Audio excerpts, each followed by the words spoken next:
Buenos días, gracias por acompañarnos el día de hoy. La doctora Mariana, que es reciente segundo año, nos tiene un tema muy interesante que es síndrome de Shed, una enfermedad que hay que pensarla y que va un poquito más allá del laboratorio. Adelante, Mariana. Muchas gracias, doctor. Y también para esta charla, agradecer a la doctora Claudia Durán que me asesoró para realizarla. Ella no nos pudo acompañar hoy porque está de viaje, pero pues ella me ayudó mucho para la realización de esta. Entonces, esta es la tabla de contenidos. A grandes rasgos, una introducción, vamos a hablar de la fisiopatología, la clínica, que es lo más importante de esa patología, y por último vamos a hablar del tratamiento.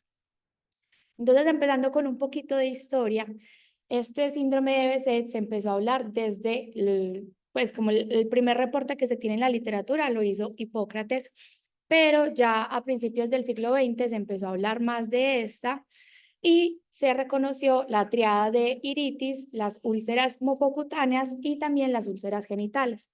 Posteriormente, ya en 1924 y 1930, ya se empezó a hacer como una mejor caracterización de esta enfermedad, en donde en 1930 Adamantiades presentó este paciente, que era un paciente de 20 años, que tenía una uveitis recurrente, pérdida de visión, flebitis, que se acompañaba también de úlceras genitales, orales y también artritis en la rodilla.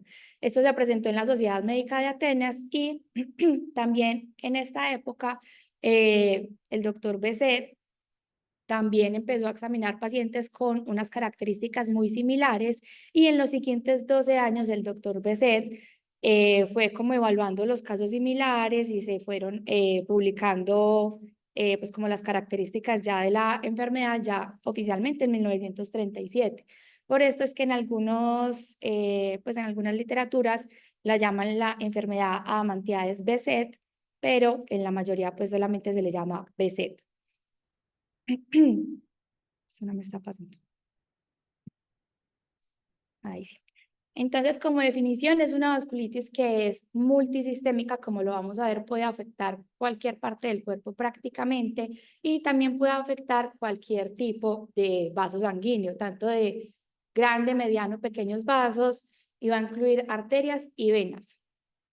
Y tiene un curso que es crónico y recurrente, lo cual nos puede llevar a unas secuelas muy importantes y también, dependiendo de las manifestaciones que tenga, también puede llevar a la mortalidad. En cuanto a la epidemiología, esta va a tener una distribución mundial, pero dependiendo del sitio demográfico en donde nos encontremos, va a tener diferente prevalencia. Va a tener una mayor prevalencia en los pacientes, en los lugares correspondientes a la antigua ruta de la seda, como lo son Turquía e Israel, que vemos que aquí tienen una incidencia muy grande de 370 y 120, mientras que ya en países como Estados Unidos ya tenemos una incidencia muy bajita de 0,3 a 6,6. En cuanto al promedio de edad, pues cuando se presentan los síntomas, es más o menos de los 20 a los 40 años. La prevalencia por género es variable dependiendo de la revisión que uno lea y también va a depender del sitio demográfico. Se ha reportado en el Medio Oriente que es una prevalencia mayor en hombres con una relación de 3,8 a 1, mientras que en países como Alemania, Japón, Brasil y Estados Unidos tiene un mayor predominio femenino. Lo que sí sabemos es que en el género masculino vamos a tener una mayor gravedad de la enfermedad y tienen también mayor compromiso neurológico. Y es poco común en países de raza negra, pero en estos pacientes va a predominar el compromiso mucocutáneo. En cuanto a la epidemiología local, entonces en realidad no se han hecho pues como tantas revisiones, pero de las que encontré, esta se hizo acá en el Pablo Tobón Uribe, en donde evaluaron pacientes que llegaban con este diagnóstico de BSET entre el 2000 y el 2008, en donde encontraron 20 pacientes, de los cuales 15 eran mujeres y 5 eran hombres. El promedio de la edad de diagnóstico era más o menos 40 años y entre las manifestaciones más frecuentes eran las úlceras tanto orales como genitales, el compromiso cutáneo y acá resaltarles que el compromiso ocular va a estar presente en hasta más de la mitad de los pacientes, por eso es que es un tema que a nosotros como oftalmología también como que nos incumbe mucho. Y en cuanto a la primera manifestación de la enfermedad, se presentó más o menos a los 34 años. En cuanto a el síndrome de Behçet comparado con la revisión que se hizo en Colombia de todas las uveitis, se encontró que el Behçet correspondía a 9 pacientes en esa revisión, es decir, el 0.27%. O sea, acá en Colombia no tenemos como una prevalencia como tan grande de esta enfermedad. La edad que se encontró en los pacientes era entre 20 y 60 años. Fue más frecuente el compromiso bilateral. Acá encontraron que era un poco más frecuente en hombres y el compromiso más frecuente era la uveitis anterior, seguido por panuveitis y por último la uveitis posterior. En cuanto a la fisiopatología, como siempre en todas estas enfermedades autoinmunes, es una combinación de, como de muchos mecanismos. Siempre tiene que haber un paciente con una susceptibilidad genética. También se ha hablado de algunos agentes microbianos que por mimetismo molecular pueden generar una activación de la enfermedad y también todos los mecanismos inmunes que se van a desencadenar posteriormente. Entonces vamos a hablar de cada uno. En cuanto a la susceptibilidad genética, se ha visto que los pacientes portadores del HLA-B51 aumenta el riesgo de presentar la enfermedad en 5.8 veces, porque este está asociado a la síntesis del gen de TNF y también las toxinas de los linfocitos. Además, se ha visto que este HLA-B51 también actúa en los receptores killer-like receptor que va a estar en las natural killer, en los linfocitos CD8 y los linfocitos CD4. Y otro gen que se ha encontrado implicado en esa enfermedad es el gen relacionado con la cadena A del complejo de inmunohistocompatibilidad, que es el gen MICA, que lo vamos a ver expresado en fibroblastos, en las células epiteliales, en las células endoteliales y también en los monocitos. En cuanto a los agentes microbianos, entonces, como les había comentado, se genera una respuesta inmune por mimetismo molecular y los patógenos que se han identificado son el herpes simple 1, porque este se ha identificado en los pacientes con BC, en linfocitos circulantes, también en saliva y también en las úlceras. También se ha visto presencia de múltiples estreptococos, como el estreptococo piógenes y el sanguinis, que este sanguinis se expresa más en pues se ha encontrado en sangre en pacientes después de una extracción dental, y también el parvovirus 19, que se ha aislado en lesiones cutáneas no ulceradas en estos pacientes.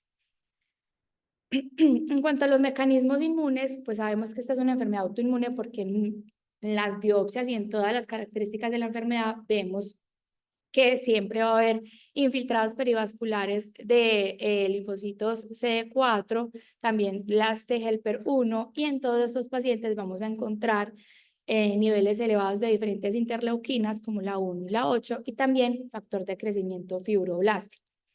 Adicionalmente, en estos pacientes, los neutrófilos van a tener mayor expresión de RNA mensajero para el TNF, lo que nos va a hacer que esta enfermedad se perpetúe y tenga muchas recurrencias. Y también vamos a encontrar una activación del sistema endotelial, lo que va a generar un estado protrombótico a nivel sistémico. Entonces, a grandes rasgos, entonces, ¿qué es lo que va a pasar? En un paciente con una susceptibilidad genética y que tengan pues como el contacto con los patógenos que ya habíamos dicho por mimetismo molecular, esto va a generar que se presenten estos factores externos, perdón, a los macrófagos. Y ahí los macrófagos van a presentar todos estos antígenos a los CD4 que van a activar una respuesta T helper 1, que posteriormente va a llevar a la proliferación de células B, que estas van a liberar diferentes interleuquinas como la 1 y la 8 y también el interferón.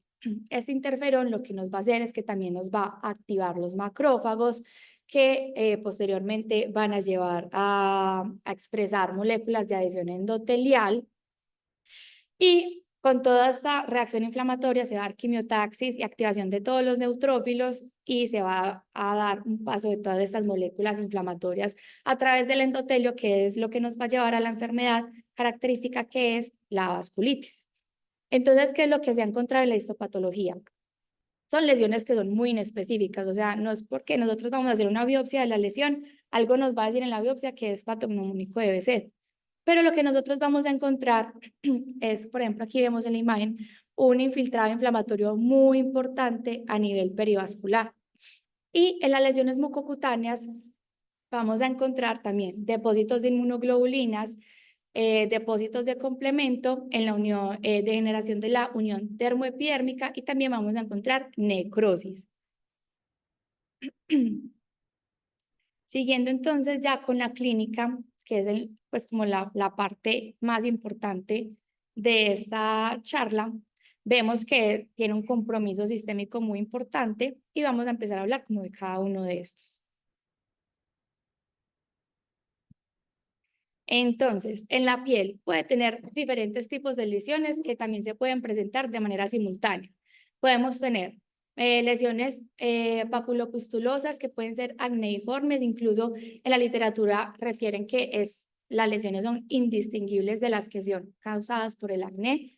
Lesiones como eritema nodoso, las tromboflebitis superficiales y también tenemos el fenómeno de patergia, que es que en las zonas de trauma se van a presentar las lesiones. Ya les voy a mostrar una fotito. En cuanto a mucosas, tenemos compromiso tanto de mucosa bucal como genital. En la mucosa bucal vamos a encontrarla en la superficie pues como interior,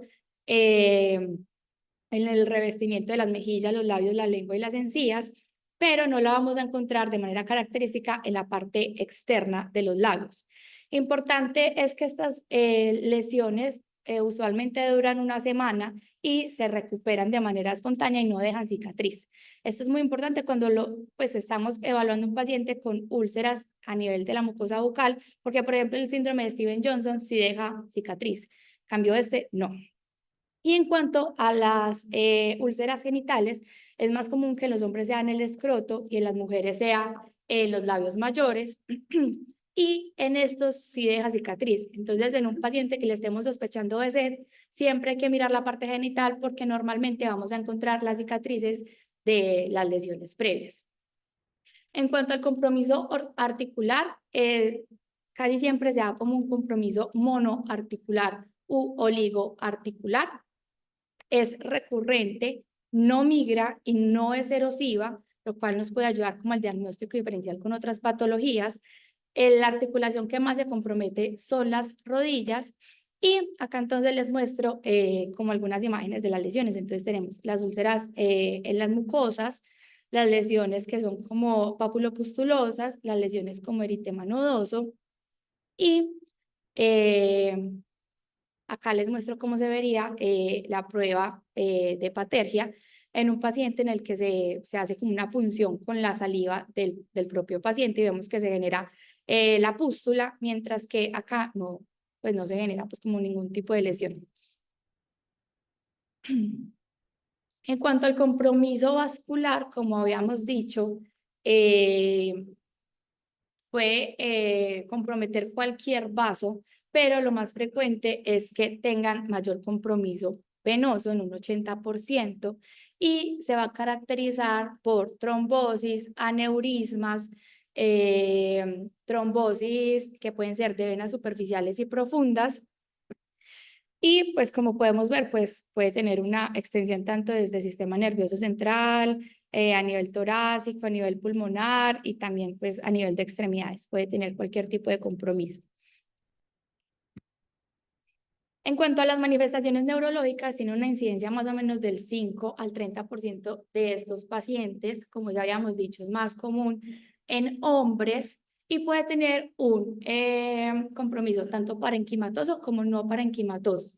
El parenquimatoso se puede dar a cualquier nivel. Puede ser tanto en sistema nervioso central como en sistema nervioso periférico, aunque las neuropatías no son como lo más común, pero sí se pueden generar. También se pueden generar parálisis de pares craneales.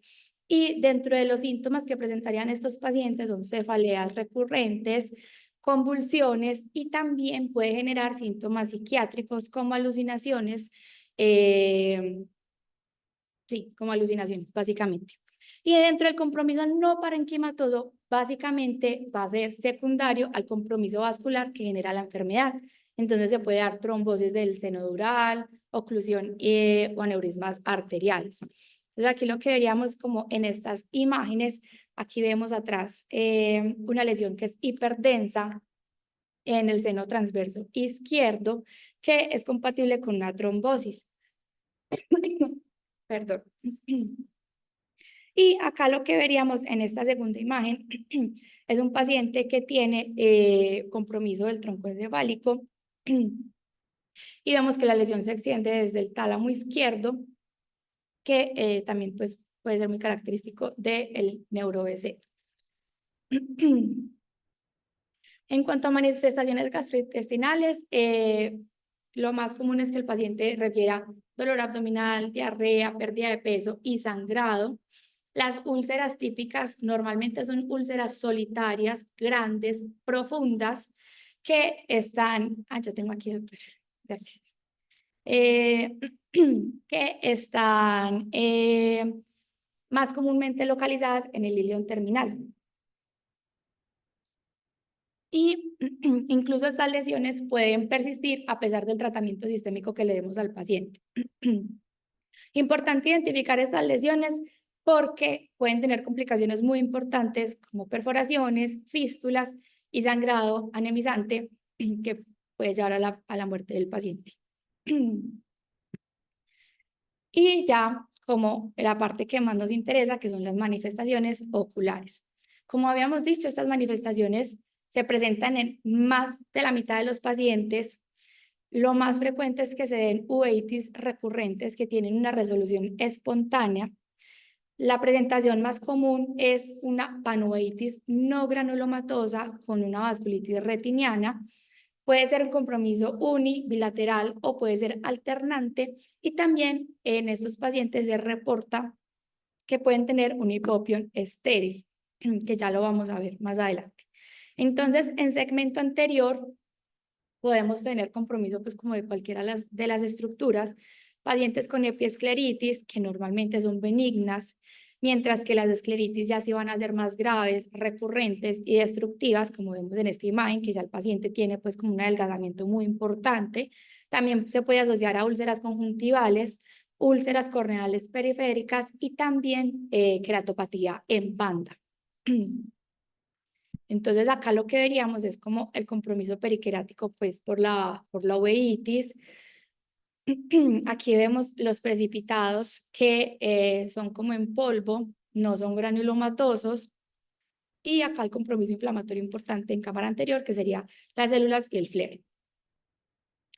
En cuanto al hipopión, sabemos que el hipopión estéril es más característico del HLA-B27, pero en caso de que tengamos como dudas, pues sí, dudas en el diagnóstico, algo característico de este hipopión es que como no tiene fibrina, se mueve, mientras que en el HLA-B27 no se mueve. Es como la diferencia entre los dos. En el segmento posterior nos vamos a encontrar, es muy característico de esta enfermedad que se presente con vitreitis en la fase aguda y casi todos los pacientes van a tener compromiso del vitrio, casi hasta un 95% de los pacientes van a tener desprendimiento de vitrio posterior. También, pues de acá lo más característico en segmento posterior es la vasculitis que va a ser oclusiva y necrosante y dependiendo de la inflamación que tenga, pues o de la actividad que tenga el paciente, pues va a ser también la gravedad de esta vasculitis. Esta vasculitis se puede asociar a hemorragias retinianas y hemorragias vítreas y lo característico es que vamos a ver exudados inflamatorios que van a estar alrededor pues como de las hemorragias. También un 10 a 20% de los pacientes pueden presentar edema macular y en cuanto al compromiso del nervio óptico, pues no es lo más característico, pero hasta un cuarto de los pacientes pueden presentar papilitis. Y también, pues en estos pacientes, como hay microvasculitis en las arteriolas a nivel del nervio, pues ya en etapas más crónicas de la enfermedad, ya entonces veríamos una atrofia óptica. Entonces, ¿qué es lo que encontraríamos? Por ejemplo, este es un paciente en una fase aguda que hizo una oclusión de rama. ¿Sí está? Bueno, ahí no se ve como tan bonito, pero aquí tiene una oclusión de rama. Aquí veríamos el compromiso del nervio óptico con la papilitis y en esta imagen ya veríamos un paciente ya crónico con muchas recurrencias, donde vemos una atrofia retiniana importante y también una atrofia óptica. Acá les quería mostrar el compromiso a nivel macular que puede generar edema de la mácula. Aquí vemos en la angiografía, pues como todas las zonas de fuga a nivel macular. Y algo muy característico de esta enfermedad es que como tiene vitreitis, también nosotros podemos encontrar unas lesiones que son características, que son como estos puntos blancos que se organizan en aspecto de cadena de perlas, que se van a presentar más o menos a la semana de la presentación de la uveitis inicial y van a desaparecer sin secuelas. Ya sabemos que si nos encontramos este tipo de lesiones, nos podemos inclinar un poquito más al BC, porque muchas veces cuando hay una panuveitis o una uveitis posterior, hay mucha vitreitis y no nos deja ver bien como las características de la vasculitis. Entonces, con estos signos nos podemos guiar de que puede ser un BC. En cuanto a la angiografía, esta es la técnica de referencia para el diagnóstico y también seguimiento del compromiso vascular en estos pacientes. Nos va a mostrar las zonas de no perfusión, porque sabemos que esta es una vasculitis que es oclusiva. También nos vamos a encontrar la tortuosidad vascular y también podemos ver fuga en el nervio óptico. Y lo más característico es pues como la fuga que la describen como similar a un helecho. Acá les quería traer esta imagen que me pareció muy interesante porque si ustedes miran el fondo de ojo de este paciente, pues en realidad nosotros acá no vemos como a grandes rasgos como compromisos importantes, pero cuando a este paciente se le hizo la angiografía, encontramos múltiples zonas de fuga y también vemos cómo se da la hiperfluorescencia del nervio óptico. Entonces, en estos pacientes con BZ, pues siempre es ideal, como hasta más de la mitad de los pacientes pueden tener compromiso ocular, pues que se les haga una angiografía.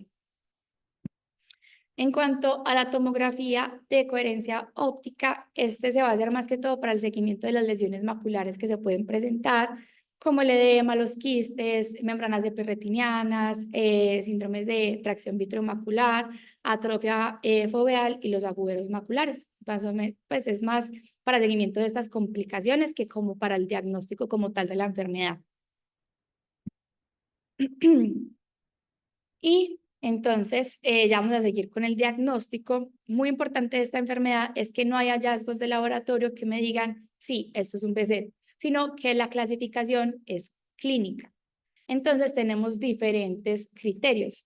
Este que es como el más reconocido, que es el del Grupo Internacional de Estudio para el Diagnóstico de la Enfermedad de BZ, en donde ellos resaltan la importancia de las úlceras orales. Este es como el criterio principal que ellos definen y este se debe dar asociado a úlceras genitales, lesiones oculares, lesiones cutáneas o la prueba de batería positiva. También tenemos pues como otras clasificaciones que se usan, que este es, por ejemplo, el criterio internacional de la enfermedad de BZ, que miren que acá los que más dan puntuación son las úlceras pues en las mucosas y también el compromiso ocular. Vean que estos son los que dan 2 puntos y son los más importantes. Y se ha reportado que tiene mayor sensibilidad y también tiene muy buena especificidad. Esta clasificación se las traje más que todo, que es la que se recomienda pues por el Comité de Japón, es porque me pareció muy interesante que también lo podemos clasificar como completo, incompleto, paciente sospechoso o paciente con un posible diagnóstico.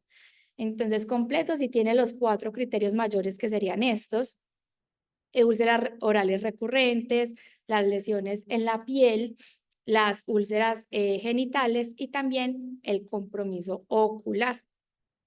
Incompleta si tiene 3 de los mayores con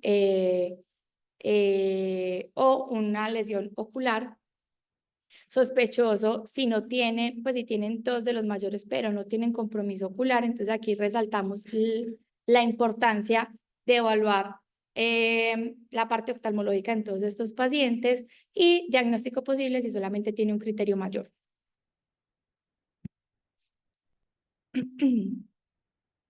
Esta la voy a, y me voy a ir acá. Acá lo que les quería resaltar como en la severidad de la enfermedad de Behçet es que siempre que ya tengamos un compromiso posterior con una vasculitis retiniana, pues ya se considera como un estadio severo y se debería pulsar con esteroides y dar también inmunomoduladores. En cuanto al diagnóstico, pues como por serología o pruebas sanguíneas, lo que vamos a encontrar son como hallazgos inespecíficos, entonces van a tener como elevación de todos los reactantes de fase aguda, que siempre los deberíamos evaluar. Siempre debemos evaluar el HLA-B51 porque en algunos reportes se dice que estos pacientes que tienen este HLA positivo tienen peor pronóstico, aunque en otras revisiones dicen que esto pues no tiene que ver, pero siempre es importante evaluarlo. Y también pueden tener elevación de otras inmunoglobulinas y también depósito de complejos inmunes si vamos a hacer biopsia de las lesiones que tenemos en piel o en mucosas. Y en cuanto a la uveitis por Behçet, los criterios que tenemos es que tienen que ser las características que sean compatibles con el Behçet que ya les describí anteriormente, porque como vemos acá, uno de los criterios de exclusión es que tenga una uveitis posterior o una panuveitis con coroiditis, porque esto no se asocia a Behçet. Entonces, este es uno de los criterios de exclusión. Y también otro de los criterios de exclusión es que tenga serología positiva para sífilis o que tenga alguna evidencia de que pueda ser sarcoidosis. Y vean que este diagnóstico, pues como de la uveitis, también está muy acompañado de la clínica que tenga a nivel sistémico. En cuanto al diagnóstico diferencial, estas son como las principales, el HLA-B27, que este se va a caracterizar más por una uveitis anterior, mientras que vemos que el Behçet es más una panuveitis, las dos son no granulomatosas característicamente, y la otra característica del hipopion que les decía que el B27 es no móvil. En cuanto a la sarcoidosis, la tuberculosis y el toxoplasma, es más una uveitis granulomatosa, entonces ahí haríamos como el diagnóstico diferencial. La esclerosis múltiple también nos da una uveitis que es más granulomatosa y además estos pacientes pueden tener un antecedente de una neuritis óptica. Y en los pacientes con lupus los podemos diferenciar porque estos pacientes no es común que tengan vitreitis, mientras que en Behçet sí es muy característico el compromiso vítreo. Ya vamos a seguir entonces con la última parte de la charla, que es el tratamiento. De acá resaltarles, pues como que con cada presentación diferente que tenga la enfermedad, tienen como su manejo de primera línea. Entonces yo el que les traje es el de, pues si hay compromiso ocular. Entonces vemos que los que tenemos de primera línea son la azatioprina, la ciclosporina, los anti-TNF-alfa y el interferón alfa. Ya vamos a ver un poquito más de esto. Entonces, como sabemos, siempre que tengamos un compromiso de una uveitis anterior, siempre tenemos que dar esteroides tópicos y cicloplégicos. Y los esteroides tópicos empezarlos a dosis altas y irlas disminuyendo pues respecto a la respuesta que tenga el paciente. Y ya en cuanto a esteroides sistémicos, como ya vimos, si ya tiene compromiso de polo posterior, ya se considera que es un Behçet severo y se debería pulsar con esteroides. Entonces podemos dar pulsos de metilprednisolona por 3 días, de ahí pasarlo a prednisolona oral, 1 miligramo kilo día, y posteriormente, como se van a iniciar también inmunomoduladores que nos van a ahorrar esteroides, podemos ir disminuyendo pues como la dosificación hasta que se mantenga una dosis de mantenimiento de menos de 7.5 miligramos al día. También en pacientes que tengan edema macular, nos podemos ayudar pues como implantes de dexametasona. Este es un estudio que se realizó que en 27 ojos con edema macular y no mejoraban a pesar de la terapia inmunomoduladora o la terapia biológica.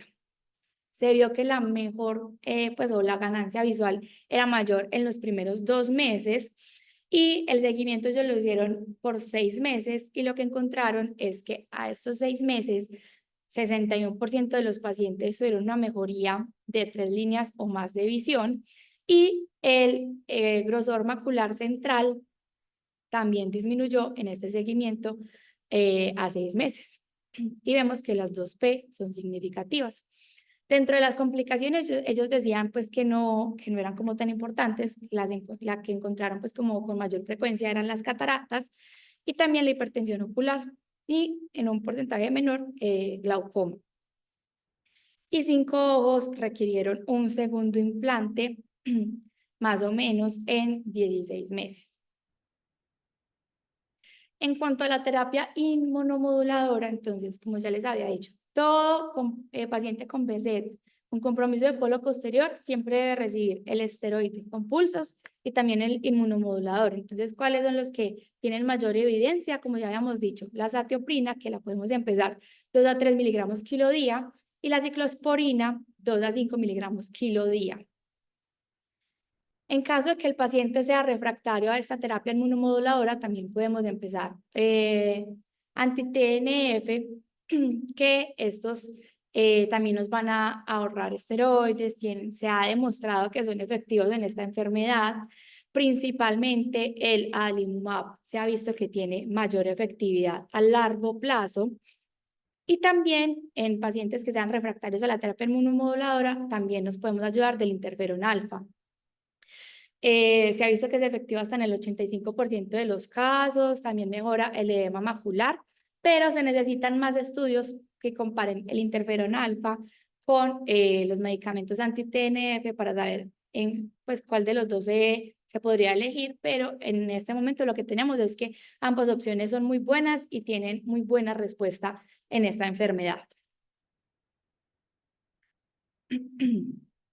En cuanto al pronóstico, siempre tener en cuenta en qué pacientes podemos tener mayor severidad.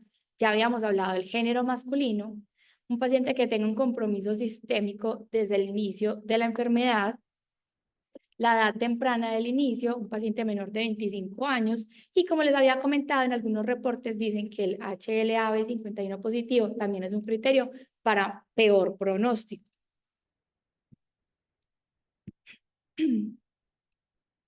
En cuanto pues al pronóstico en general de la enfermedad, pues ya sabemos que tiene múltiples exacerbaciones, son pacientes con remisiones muy impredecibles, pero a medida que avanza la enfermedad y el paciente pues ya tiene mayor edad, se va a volver como menos frecuentes estas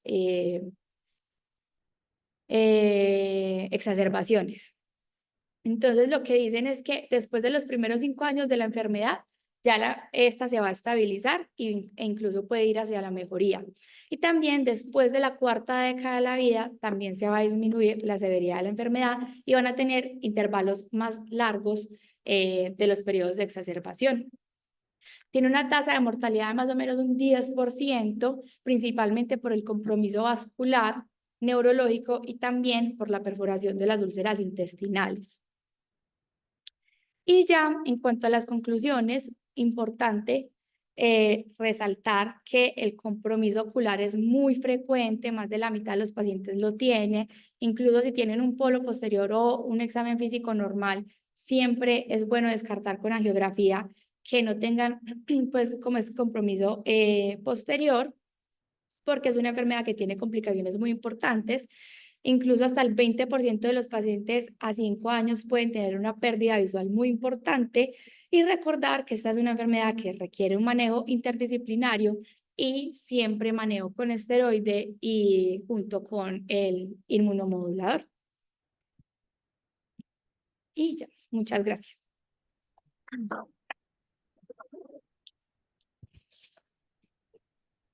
Mariana, muy buena presentación. No sé si hay algún comentario, pero sí les quería hacer uno y es que recuerde que nosotros somos sefardíes. Aquí hay mucho sed y no lo diagnosticamos. Hay un problema tenaz con eso. Y les voy a poner el caso de un amigo que es colombiano, pero vive en Estados Unidos. Su madre, ellos viven cerquita de, bueno, ahora están en Nueva York, pero su madre fue manejada en Boston por nuestro querido amigo y el gurú pues, de la UVA. Y el doctor Foster la estuvo manejando durante, creo que fue 20 años. Y nunca hizo ninguna lesión. Era una ovitis recurrente. Él fue el primer, creo que fue de los primeros grupos con los que se manejó el micofenolato y estuvo controlada. Y después de mucho tiempo resulta que empezó a hacer las úlceras orales. Y la razón por la que no las había hecho es porque ella fumaba. Resulta que el paciente cuando fuma tiene la formación de las úlceras. Entonces ese patrón clínico no se presentó nunca, sino después de 20 años. Y en las mejores manos, con los mejores estudios. Por eso al principio les hablaba que esto va más allá de la parte de los exámenes diagnósticos, esto es muy clínico y hay que sospecharlo. Entonces, inclusive en la mano de Foster nunca se diagnosticó la enfermedad. Eso fue un tema interesante, pues, que fue un caso muy, después de ya el doctor retirarse, fue que se pillaron porque ya suspendió el cigarrillo y empezaron a aparecer las lesiones, las lesiones en la mucosa, pues. Entonces, es para tener en cuenta.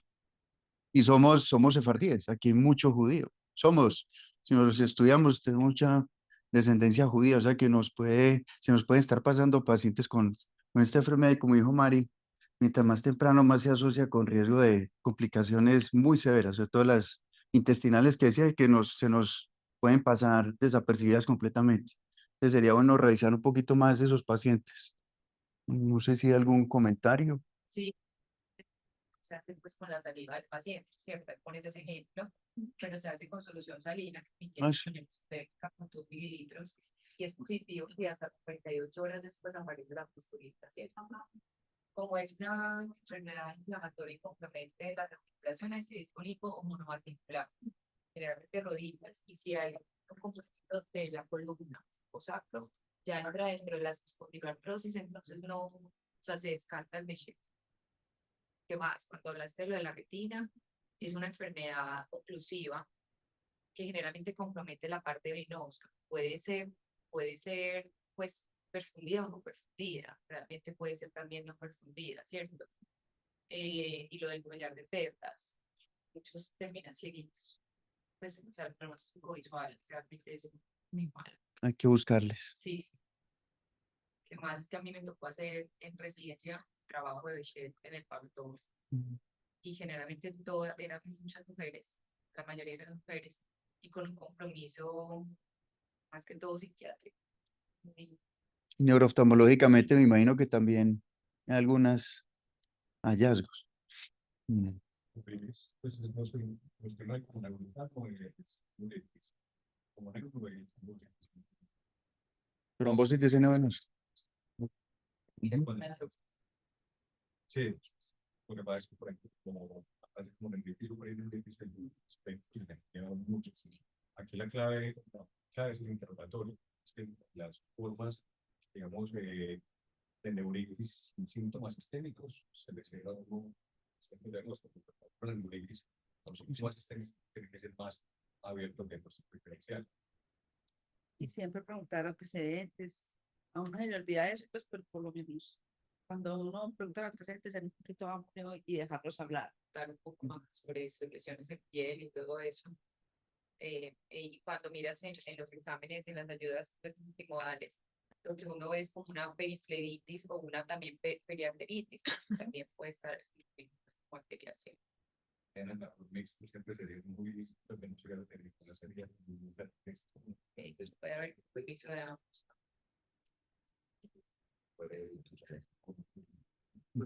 Ah, pero